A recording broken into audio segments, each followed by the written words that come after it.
Hello everyone, and welcome to my presentation on Ain't No More Stories for You Here, Vengeful Hauntings and Traumatized Community in Jesmyn Ward's Sing Unburied Sing. To begin, I'd like to read a direct quote from the beginning of the article. Jesmyn Ward's 2017 novel Sing Unburied Sing begins, in a sense, where Toni Morrison's Beloved ends. The novel, which earned for Ward her second National Book Award for fiction, grapples with the beloveds, the persistent hauntings of slavery and other forms of racialized trauma, of an America that has attempted to bury slavery and its plurality of legacies beneath a formal history that proclaims the total and unmitigated success of the civil rights movement of the 1960s. This opening quote immediately draws parallels between this novel and Beloved, which we did not get to read this semester, but I do encourage everyone to look into the novel if you haven't already. Ward's novel, as we know, is told from the perspectives of 13-year-old Jojo, his distant mother Leonie, and the ghost of Richie, a young boy who died while incarcerated with Jojo's grandfather at Parchman Farm. Richie is not the only ghost in the novel, as Leonie is haunted by the ghost of her murdered brother Given, who appears to her when she gets high. As the title of the novel is Sing Unburied Sing, Richie and Given are the unburied in this case. Neither of them were able to achieve manhood, and this makes their deaths nearly impossible to grieve. Additionally, both were failed by the justice system. In Given's case, neither he nor his family received any justice for his murder. And Richie is killed by Pop in an act of mercy to protect him from the white guards, yet he was betrayed by the only father figure he had. Both have a lack of closure, and because of this, they haunt the living. Additionally, along with their deaths, their stories, those of generations of trauma and slow violence, are brought to the foreground as Jojo finds himself on the same quest for manhood that Richie and Given were denied. Different from the characters in Ward's other novels, cars do not offer refuge from slow violence. Instead, Jojo is most at risk of police violence during attempts at mobility. The drive itself becomes a vehicle for confronting massive injustices tied to the US penal system and mass incarceration's roots in systems of racial inequality. Swartzfager argues, however, that it is the ghosts with whom Jojo and Leonie commune who force the exhumation of the story, a story that performs a curative act on Jojo's family. In this discussion of ghosts, Swartzfager quotes Anna Hartnell in saying, "These ghosts collapse the distance between times and spaces and different phases in the history of Black oppression on US soil. In stark contrast to the ghost in Morrison's Beloved, who represents the 60 million and more to whom the novel is dedicated, and who perished in the Middle Passage and beyond, that comes to quite literally suck the life out of our central protagonist, the population of ghosts in Ward's novel constitute the knowledge that Jojo needs in order to survive. Their song is his life. Ghosts force a sort of reckoning with the past by embodying trauma and making it impossible to ignore. This is important because the novel brings up a complex web of social problems and familial struggles, as well as the structural injustices against which Americans of color must fight in an age that is so largely shaped and informed by mass incarceration and a racist criminal justice system, one of many legacies of slavery that are brought to light in the novel. While the criminal justice system is the most explicit way that this shows itself in the novel, we can also see racism shown in Leonie's mixed, almost tortured feelings about whiteness. She comes from a black family, raised by a mother who leans on African-based spiritual traditions, and yet she turns her back on these traditions, as well as her biracial children, to devote all of her time and attention to her white boyfriend and her white best friend. This obsession with whiteness most definitely is a result of Given's murder, having been killed by a white schoolmate, her boyfriend Michael's cousin, after beating him in a bet. The murder is disguised as a hunting accident, with the help of police, and Given's family receives no justice or closure. The murderer's father scolds his son for his actions, saying, "This ain't the old days."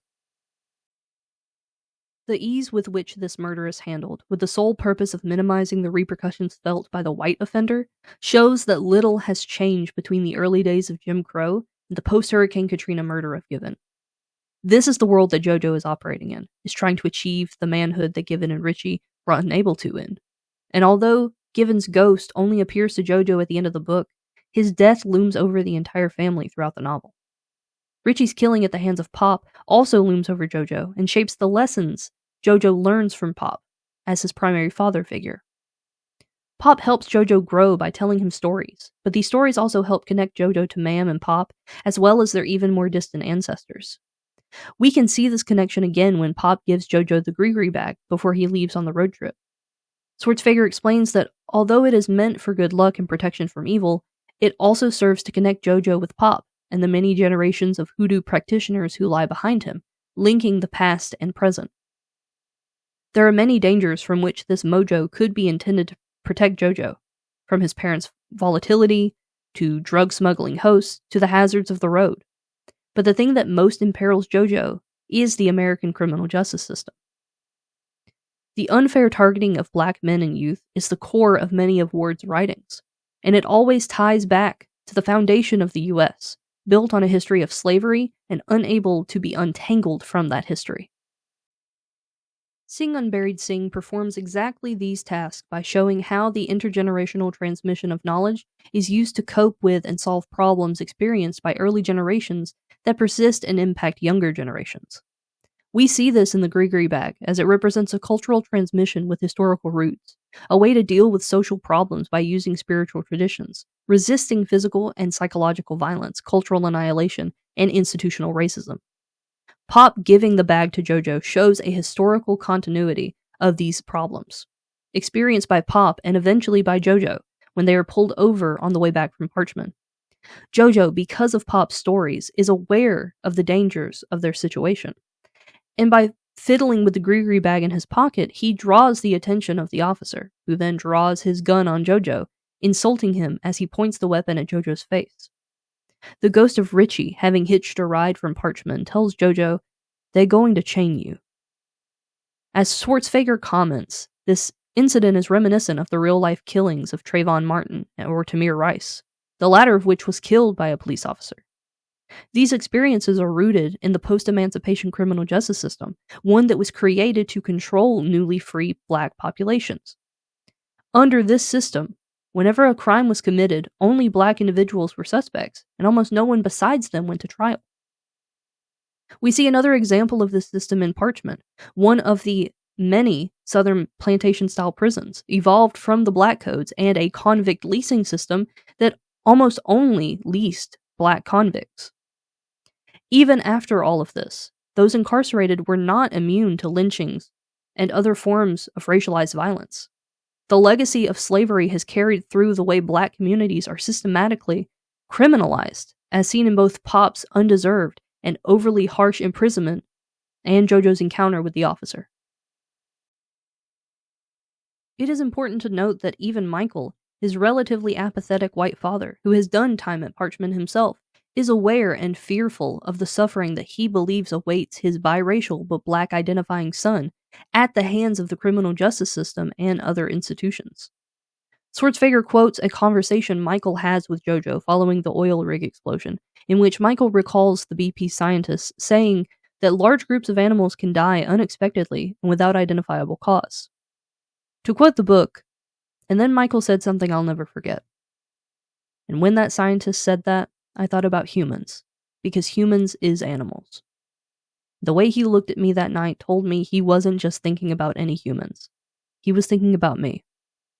I wonder if Michael thought that yesterday, when he saw that cop push me down, so I bowed to the dirt." While Michael is the one who has spent time at Parchman, he does not feel that he is a victim of the criminal justice system, because he has recognized that, as quoted from Michelle Alexander's The New Jim Crow, of course, the fact that white people are harmed by the drug war does not mean they are the real targets, the designated enemy. White people are collateral damage. Richie's ghost travels with JoJo and the family in an attempt to ask Pop how he died. He is not aware that Pop is the one that took his life, a mercy from his father figure. But he believes knowing is what he needs to truly escape Parchman, where he was imprisoned once again as a spirit. Having only been a year younger at the time of his death than JoJo is at the present, Richie's pursuit of knowledge, which can be seen as a desire for healing and closure, threatens the present by bringing up a painful past. Despite all of Richie's caring, instruction, and vulnerability in his conversations with JoJo, he is undeniably the beloved figure, the hungry ghost, that brings the past into the present in order to demand a future for himself. When he does finally learn that he died at the hands of Pop, who considered his actions as a merciful act, Richie feels a sense of betrayal and turns, quote, darker and darker until he's a black hole in the middle of the yard. like he done sucked all the light and darkness over them miles, over them years, into him. Because he represents the persistence of the past in the present, and because his psychological wounds resist healing, Ritchie's presence in the novel exemplifies the idea that stories of cultural haunting record the struggle to establish some form of historical continuity that allows for a necessary distance from the past. In order to establish this needed distance, the family must struggle with their ghosts. Ritchie and Given both embody this, making the intergenerational nature of trauma all the more literal.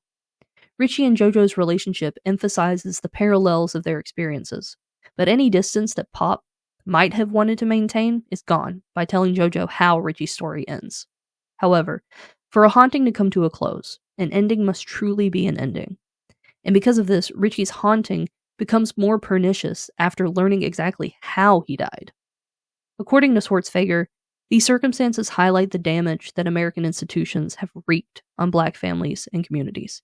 Damage that can be seen in the present in Leonie's desire for children that look progressively less like her and more like her white boyfriend, cousin to her brother's killer, as well as in the way that it precludes honest storytelling from Pop, the most active parental figure in the novel. Instead of closure, Ritchie seeks vengeance, and he attempts to disrupt Mam's ceremony, allowing her to pass on. It is up to JoJo and Given to protect Mam from Ritchie, in which JoJo says the line listed in the article's title. Go. Ain't no more stories for you here. Nobody owe you nothing here. These institutionalized machinations that target Black Americans carry with them white supremacist sentiments that gave rise to these machinations in the first place. And these systems can be seen even within JoJo's family. Michael's father, Big Joseph, carries with him these sentiments as seen in the scene where he drives his lawnmower aggressively towards Leonie's car, carrying a rifle and pointing at a tree. Joseph hates Leonie and his own grandchildren, and through this we see the natal alienation that was extremely prevalent during slavery. The presence of this violent anti-Black sentiment within JoJo's family does the work of enforcing the natal alienation that was ubiquitous during slavery, and that Ritchie experienced at Parchment when he kept thinking about his brothers and sisters but had no way of reaching them. JoJo and Kayla are deprived of their paternal grandparents, but they're also deprived of their mother, who has internalized these sentiments. We also see this in the way Leonie separates herself from her mother's teachings. Leonie shows her internalized racism not only in her separation from her parents and children, but in her envy of Misty and her desire for Michael. She even states that if they were to have another baby, its skin might be even lighter, and that perhaps they could, quote, get it right. It is only when Kayla is sick that she regrets separating herself from her mother's teaching, and this realization eventually leads her to agree to perform the ceremony for Mam. Yet Leonie is distraught at feeling like the first thing she's been able to do right for her mother is to usher her towards death, and she has to leave with Michael saying, I can't be a mother right now. I can't be a daughter. I can't remember. This reinforces the idea that remembering the past, remembering cultural teaching, is how one operates as an effective part of a family and community. This is how Pop teaches JoJo, tying him to the traditions of their culture, and this is also how Black generations learn to navigate a world built on violence and racism, of slavery and the injustices of the justice system. Yet through this, Leonie becomes another ghost, a social ghost, only ever existing in the margins of the community. Leonie remembers the knowledge of national history seen in her descriptions of the criminal justice system and her fear at Big Joseph's silent threat of lynching. She also remembers her cultural history when she helps Mam with the ceremony, yet she is overwhelmed by her feelings, and this prevents her from connecting with her family. To quote Swartzfager, Leonie's application of Mam's lessons about death helps her family to move on. Mam to an afterlife with Given, and the living family members to a place of truthful communication and interpersonal connection. But she has not learned to love communally. Restoration of the breach between the traumatized person and the community is not achieved, and there is no indication later in the novel that Leonie or her family is striving to reconnect. Leonie forswears her personal history, and the act of running away with Michael suggests that she is disconnected from her cultural history as well. Because of this, she cannot reintegrate into a family that is so deeply affected by its personal, cultural, and national histories. Thank you all for listening to my presentation. I hope that you enjoyed it. Here are the 2 discussion questions that I created for us. And I do encourage you to read the entirety of this article because it was very fascinating and very enlightening. Thank you once again for listening, and have a great day.